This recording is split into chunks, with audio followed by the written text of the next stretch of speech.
मैं ऐश्वर्या जी आपको सिर्फ ये बता रहा हूं कि आप जो कह रहे हैं बिल्कुल ठीक कर रहे हैं, इसमें एक पैटर्न दिखाई देगा। पहले लोकतंत्र की बात होगी, फिर जो वर्तमान सत्ताधीश होंगे, जो सत्ता के शीर्ष पर होंगे, उनको तानाशाह बताया जाएगा।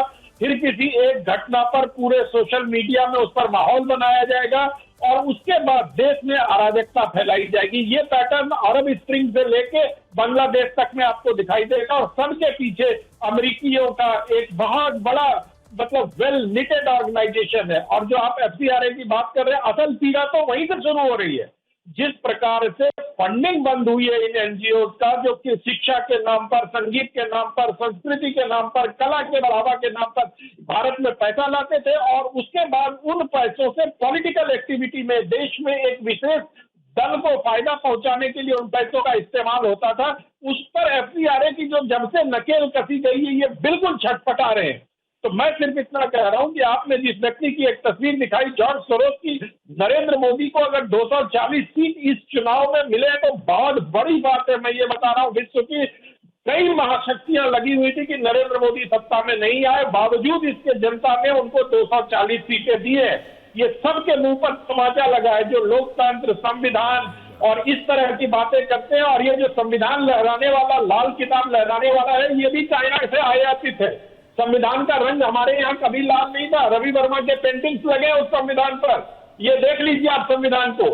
तो वो सारा पैटर्न आपको, आप तो इंटरनेशनल पॉलिटिक्स के जानकार हैं, आप देखिए वो अरब स्प्रिंग से शुरू होता है 2010 से और तमाम जगहों पर उसी प्रकार की गड़बड़ियां की जाती हैं और सत्ता जो उनके पसंद की नहीं होती है उनको हटाया जा सकता है। नरेंद्र मोदी इकलौते ऐसे अभी बच गए हैं जिन्होंने जन समर्थन के बल पर उनके जो नापाक हुए हैं उनको अब तक माफ दी है। ओके सर, अनुराग भदौरिया जी बोलिए, आपको क्या प्रॉब्लम है? प्रधानमंत्री मोदी ने ऐसा क्या बोल दिया जो आपसे बर्दाश्त नहीं हो रहा? देखिए सर, मुझे प्रॉब्लम बस इस बात की है कि हिंदुस्तान बहुत संस्कृति और संस्कारों वाला देश है। जी बिल्कुल है। यहाँ पे विपक्ष में भी जब नेता रहते हैं तो एक दूसरे का सम्मान करते हैं।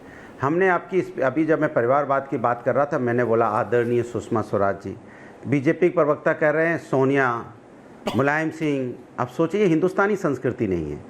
हम लोग आदरणीय अपने सम्मानित नेताओं का, चाहे सत्ता पक्ष की हो विपक्ष में, उम्र से बड़े सब 75 साल 80 साल के होने को आए और हम उनको कहते हैं सोनिया, मुलायम। तो संस्कृति संस्कार दिख जाते हैं कि संस्कृति संस्कार कहाँ के बोल रहे हैं। हिंदुस्तानी नहीं है, मैं गारंटी के साथ बोल सकता हूँ, क्योंकि हिंदुस्तानी संस्कृति संस्कार ये नहीं हो सकते कि हम किसी भी सीनियर व्यक्ति का नाम लेके पुकारें। मैंने अपनी स्पीच में, मेरा हो सकता है हम हमेशा योगी जी हैं तो योगी जी, अगर आदरणीय प्रधानमंत्री जी हैं तो आदरणीय प्रधानमंत्री जी, मोदी जी, या जो मंत्री होगा संवैधानिक पद पे रहे या ना रहे, हमसे अगर बड़ा है तो हम सम्मानपूर्वक बात करेंगे। हमारी वैचारिक मतभेद होंगे, आप सत्ता पक्ष में, हम विपक्ष में हैं, तो विपक्ष आपकी जिम्मेदारी हम बाखूबी से निभा रहे हैं, लेकिन विपक्ष की जिम्मेदारी निभाते निभाते हम गाली गलौज थोड़ी करने लगेंगे, हम अपमानजनक शब्दों का इस्तेमाल थोड़ी करने लगेंगे अपने सत्ता पक्ष के नेताओं के साथ। वो हैं तो हैं सम्मानित, होगा, सत्ता आएगी, सत्ता जाएगी। आज सत्ता बीजेपी के, कल नहीं रहे शायद, इसके पहले भी किसी की थी, उसके पहले भी किसी की थी, ये किसी की बपौती थोड़ी है। सत्ता तो आती जाती रहती है, लेकिन बीजेपी के नेता ये क्यों भूल जाते हैं सत्ता तो आना जाना है, इसमें इतना मदमस्त मत हो जाओ कि आप किसी का अपमान करने लग जाओ। तब हम आपको राम रहीम याद दिलाएंगे तो आपको आप फिर दिक्कत होती है। राम रहीम के बारे में शब्द बोलिए। 255 दिन, आप जब तक की सजा मिली है, जितनी दिन की उसको सजा मिली है, 255 दिन, 255 दिन तक तो मार रहा है। अगर मैं गलत हूं तो करेक्ट कर दीजिएगा। उसके बाद आसाराम को भी यहाँ पे रोल मिल रहा है। भाई सरकार अपनी कोई जिम्मेदारी नहीं निभाएगी, ऐसे ऐसे लोग यहाँ जेल से बाहर आ जाते हैं। और आप, मैं कह रहा हूं, मैं उसकी घटना को, जैसे हमारे साथी जो आनंद विजय जी कह रहे थे, उनको बहुत हमारी तकलीफ में उनको खोलने को खोजी मेरी गलती, तो क्या खोज पाए? मुजफ्फरपुर को मुजफ्फरनगर बोल दिया, ये गलती है। देखिए, अरे मुजफ्फरनगर बोल दिया हमने तो क्या बच्ची का सम्मान वापस आ जाएगा? चलिए मैंने मुजफ्फरपुर बोल दिया, आएगा सम्मान वापस? तो बता दीजिए आनंद विजय जी, मुजफ्फरपुर सम्मान वापस आ जाएगा? बताइए आनंद विजय, आइए बताइए आप, सम्मान तो वापस नहीं आएगा ना? तो नहीं, मेरी बात सुनिए। तो इसलिए मैं आपसे ये कहना चाहता हूं, बेटी चाहे पश्चिम बंगाल की हो, बेटी चाहे उत्तर प्रदेश की हो, बेटी चाहे बिहार की हो, ये हमारी आपकी बच्चियां बेटियां हैं, सम्मानित हैं, उनकी वजह से हम इस दुनिया में हैं। इसलिए उस पे कम से कम सरकार भारतीय जनता पार्टी राजनीति ना करे। ये जब सत्ता, मैंने आपको बोला जहां सत्ता पक्ष में है वहां पे विपक्ष जिम्मेदार, जहां विपक्ष में है वहां सत्ता जिम्मेदार। ऐसे नहीं चलता है। और जहां तक प्रधानमंत्री जी के भाषण की बात है, मैं तो ये चाहूंगा, आदत है इनकी, 2.5 मिनट कि प्रधानमंत्री गाड़ी पर चलेगा ना, लेकिन उस पर कोई अमल नहीं होता है। बीजेपी बोलती बहुत अच्छा है, लेकिन ना किसानों का सम्मान होता है, ना युवाओं का सम्मान होता है, ना महिलाओं का सम्मान होता है, ना बेरोजगारों को रोजगार मिलता है, ना भ्रष्टाचार खत्म होता है, और ना ही यहाँ पे जो Bharatiya Janata party so called परिवारवाद बोलती है। अब चौथा चैप्टर शुरू हो गया। नहीं, कोई चौथा नहीं हुआ, कोई परिवारवाद नहीं होता। जनता जिसको चुनती है वो टाइम मिलेगा। मजा आ रहा है आपको भी? Okay, relax. अच्छा बोलिए। अरे वो अपने आप देखिए, अभी वो ज्ञान बांट रहे थे कि कैसे नेताओं का सम्मान होना चाहिए, कैसे जी बोल के पुकारते हैं। वैसे गुजरात के 2 गधे किसने बोला था हमको याद है, पर तो छोड़ दीजिए। अच्छा, ऑडियो आ गया क्या? नरेंद्र मोदी अभी भाषण दे रहा है, मैं आपको बता रहा हूं 6 महीने बाद, 7-8 महीने बाद ये घर से नहीं निकल पाएगा।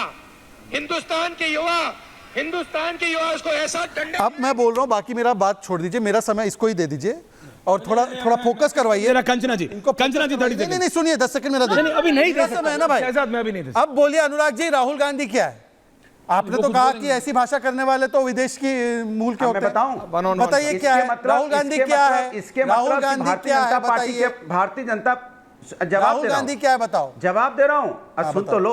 इसके मतलब भारतीय जनता पार्टी की कोई संस्कृति नहीं है जो कांग्रेस की और भारतीय जनता पार्टी की संस्कृति आपने कांग्रेस कांग्रेस की संस्कृति विदेशी है ना, कांग्रेस की विदेशी है। तो कंचना जी 30 सेकंड। कंचना जी 30 सेकंड में हम 31 नहीं है। नहीं, आपके स्क्रीन पर आपके स्क्रीन पर चल रहा है बाहरी शक्तियां और भीतरी शक्तियां। आप राहुल गांधी को भीतरी शक्तियां मानते हो जो हमारे देश को डिस्टेब्लिश कर रहा है? मतलब आप ये कहना चाहते जब विदेशी ताकतों से जाके मदद मांगेंगे तो मैं यही बोलूंगा। जब विदेशों में, गर्मा जी प्लीज रुक जाइए।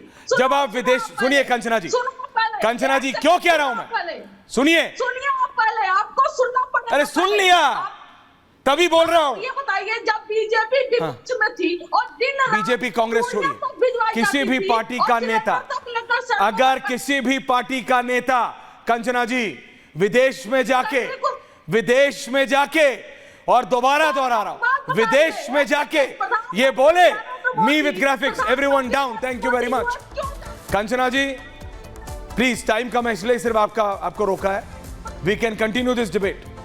राहुल गांधी होते या सपा के होते या बीजेपी के होते, आम आदमी पार्टी के होते या किसी भी पार्टी के होते, विदेश में जाके ये कहते ना, we are not a nation, we are a negotiation.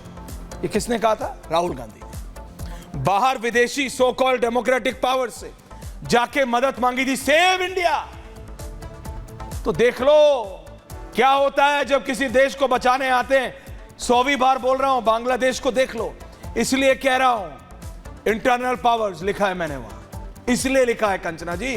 कभी लालू जी नहीं गए, 1000 गलतियां होंगी, 1000 सवाल होंगे जो लालू जी से पूछा जा सकता है, लेकिन लालू प्रसाद यादव जी कभी गए नहीं विदेशी ताकतों के पास बोलने की सेव इंडिया।